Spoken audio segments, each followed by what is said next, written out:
સંસ્કૃત સાહિત્યના માન્ય પ્રસિદ્ધ 5 મહાકાવ્યોમાંનું એક મહાકાવ્ય એ કાલિદાસ વિરચિત કુમાર સંભવમ છે.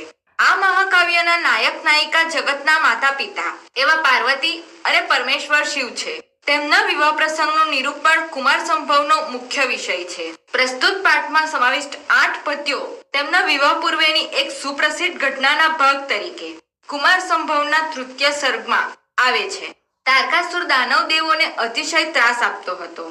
આ ત્રાસથી મુક્ત થવા માટે દેવો બ્રહ્માની પાસે ગયા અને ત્રાસના નિવારણનો ઉપાય પૂછ્યો. બ્રહ્માએ દેવોને જણાવ્યું કે શિવ અને પાર્વતીનો પુત્ર સેનાપતિ બનીને તારકાસુર સાથે યુદ્ધ કરે. યુદ્ધમાં તારકાસુરનો વધ થાય તો જ તમને આ ત્રાસમાંથી મુક્તિ મળી શકે એમ છે. આ કાર્યને સંપન્ન કરવા માટે શિવ પાર્વતીનો વિવાહ થાય તે આવશ્યક હતું. આ કાર્ય સંપન્ન કરવાની જવાબદારી કામદેવને સોંપવામાં આવી.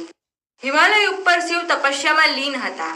પાર્વતી એમની પરિચર્યામાં લાગેલા હતા. કામદેવ અહીં આવી પહોંચે છે અને પોતાને સોંપાયેલું કાર્ય કરવા માટે સ્નબ્ધ બને છે. કામદેવના સહયોગ માટે વસંત ઋતુ ઉપસ્થિત થાય છે. આમ અકાળે વસંત ઋતુ ખીલી ઉઠી છે.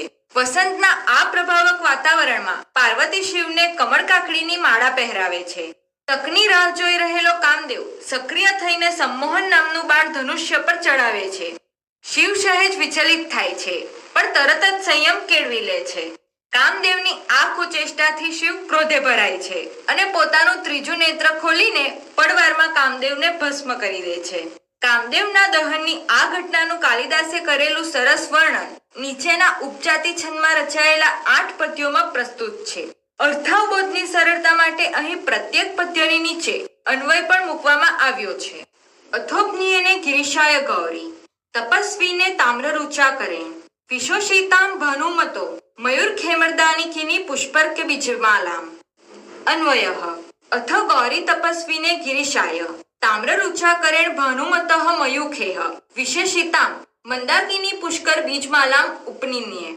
અનુવાદ: પછી પાર્વતીએ તાંબા જેવી કાંતિવાળા હસ્ત વડે સૂર્યના કિરણોથી સૂકવેલી ગંગા નદીના કમળોના બીજની માળા તપસ્વી મહાદેવ શંકરને અર્પણ કરી.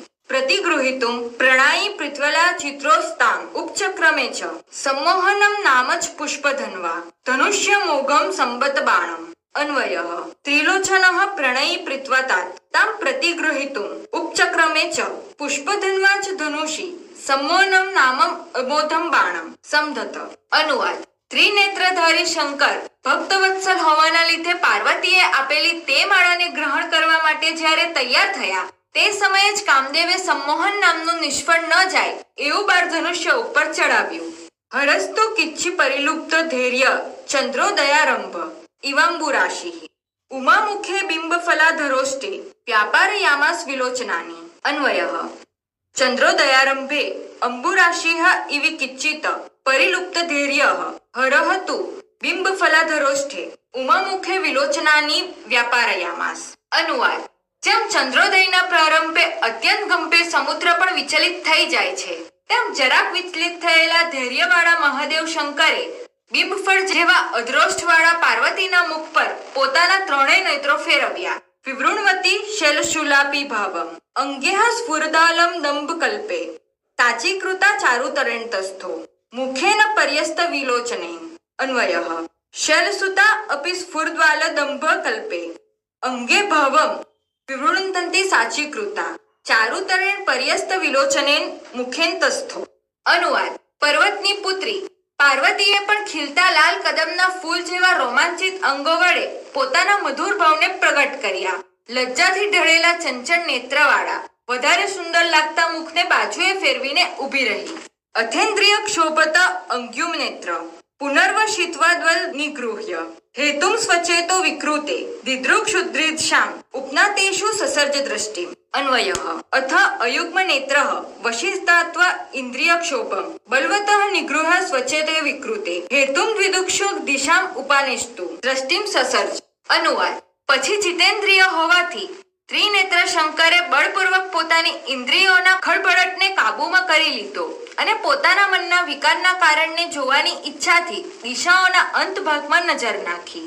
સ દક્ષિણ પાશની વિષ્ટમુષ્ટિમ નતામ સમુક્તિ વ્યાપદમ તદર્શ ચક્રીકૃત ચારુ ચાપમ प्रहर्तुमभ्युदत्यात् अन्वयः सः दक्षिणपानी विष्टुमुष्टिं नताशम् आकुच्चिसद्व्यापदम् चक्रीकृतचारु चापम् अत्ययोनिं પ્રહર્તુમ અભ્યુદત્યમ તદર્શ.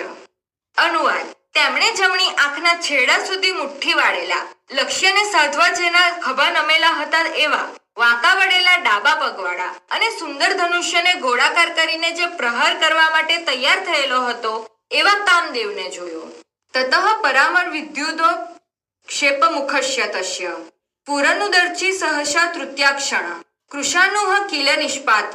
અન્વયઃ તતઃ પરામર્શ વિબુદ્ધમન્યો ભૃભક્ત દુક્ષમેવ મુખસ્ય તસ્ય તૃતીયાત અક્ષ્યઃ સ્ફુરન ઉદર્ચી કુશાનો સહસા નિષ્પાતત કિલ. અનુવાદ: તપ પરના આક્રમણથી જેમનો ક્રોધ વધી ગયો છે એવા, ભવા ચડાવવાને કારણે જેમના મુખને જોવું અસહ્ય થઈ ગયું છે એવા, તેમની ત્રીજી આંખમાંથી ઊંચે જતી જ્વાળાઓ વાળો અગ્નિ એકાએક ખરેખર બહાર નીકળ્યો. ક્રોધમ પ્રભો સંહર સંહરેતી યાવદ ગીરખે મરુના ચરંતી વાવત વિભિન્ન ભર્વણ જન્મા ભસ્માવંશ્યમ મદનમ ચકાર. અન્વયઃ: હે પ્રભુ, ક્રોધમ સહરમ સહરમ ઇતિ મરુતામ ગિરહખે યાવત ચરંતી તાવત ભવને જન્મા સહ વંતિહ મદનમ ભસ્માવશેકમ ચકાર. અનુવાદ: હે પ્રભુ, ક્રોધ શાંત કરો, શાંત કરો એમ દેવતાઓની વાણી હજુ આકાશમાં ફરતી હતી ત્યાં તો શિવના નેત્રમાંથી જન્મેલા તે અગ્નિએ કામદેવને ભસ્મસાત કરી નાખ્યો.